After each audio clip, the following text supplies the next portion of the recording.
All right, today we're going somewhere truly incredible, a place that feels like it's literally suspended between earth and heaven. We're talking about the church of Abuna Yemata Guh. Now, I know what you're thinking. People throw around phrases like most inaccessible all the time, right? But believe me, this isn't an exaggeration. By pretty much any measure, this is it. It's a place that asks for a serious test of faith before you can even walk through the door. So to really get a handle on this place, you have to picture where we are.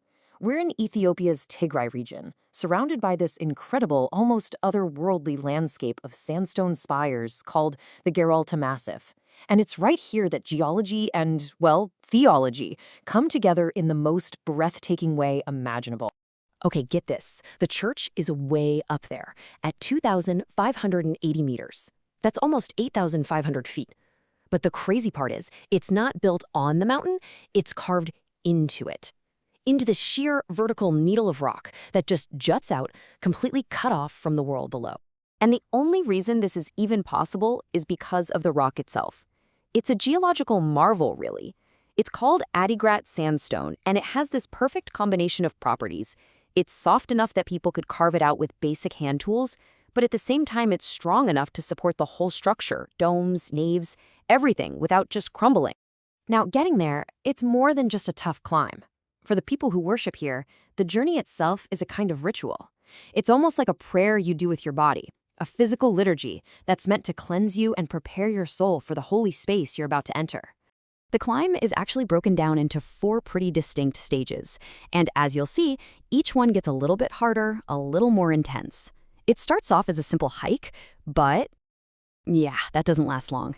It quickly turns into a real test of your nerve. So let's break this down. 2 of these stages are, well, they're harrowing. First, you've got the vertical wall. This is the real physical challenge, a practically vertical rock face where your only holds are these little nubs worn smooth by centuries of hands and feet. But then you get to the traverse, and this is where your courage is really tested. You're walking on a ledge that's only about 50 centimeters wide, and right next to you, a sheer 250-meter drop. Just one wrong step. And here's the wild part.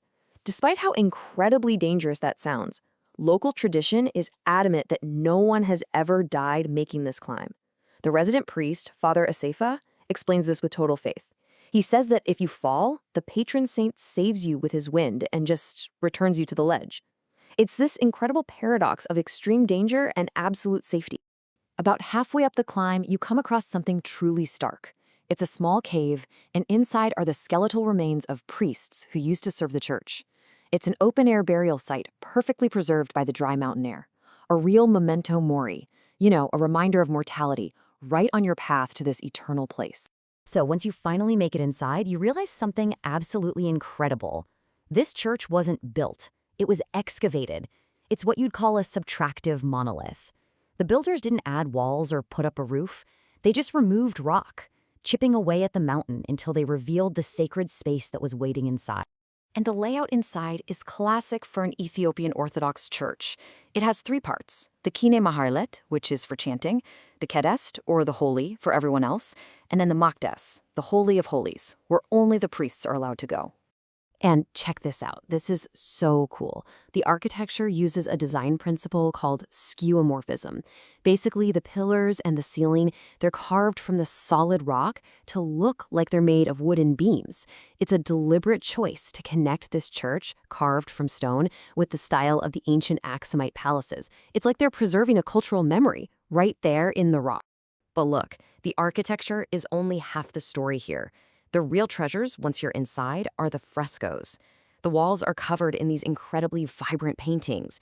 And these paintings have started a huge debate among historians, completely challenging the old ideas about this supposedly isolated part of the world. Okay, so here's the central mystery. The local tradition says these paintings are ancient, from the 6th century, right when the church was founded.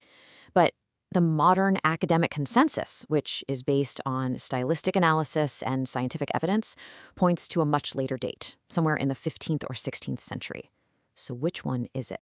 Well, the science gives us some pretty big clues. When they analyzed the actual paint pigments, they found things like cinnabar and orpiment. Now, those don't come from Ethiopia. This is proof positive that whoever painted these frescoes, they weren't isolated at all. They were plugged into global trade routes that stretched all the way to the Red Sea and maybe even further. And you can see that global connection right in the art itself. Art historians have pointed out all these different influences. You've got patterns that look like they came from Ottoman silks, floral designs that are almost certainly from Portuguese Goa in India, and even some iconography that traces back to a famous Roman painting. It's like a crossroads of culture, right there on the walls. But wait, the plot thickens. The church has another secret, one that might just support that older 6th century date. It's a sacred Bible made from goat skin, and the priests insist it has been up here on this mountain since the church was founded. An ancient artifact, perfectly preserved by the dry air. Now, for a long time, people might have dismissed that claim, but recently everything changed.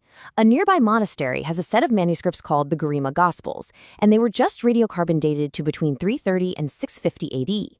That makes them the world's oldest illustrated Christian books. And what it proves is that the skills, the materials, the knowledge to make a book like that, it was all right there in Tigray in that exact time period. Suddenly, the claim about the 6th century Bible at Guh seems very plausible. And finally, we have to bring this ancient story right into our modern, often tragic world. Because the timeless peace of this sacred place, it was shattered recently by the Tigray War. It's a brutal modern chapter in a very, very long history.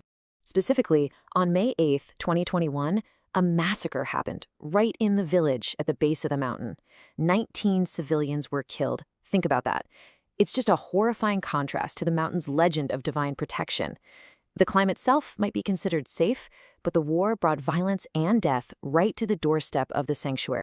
So Abuna Yemata Guh is just full of these powerful contradictions, isn't it?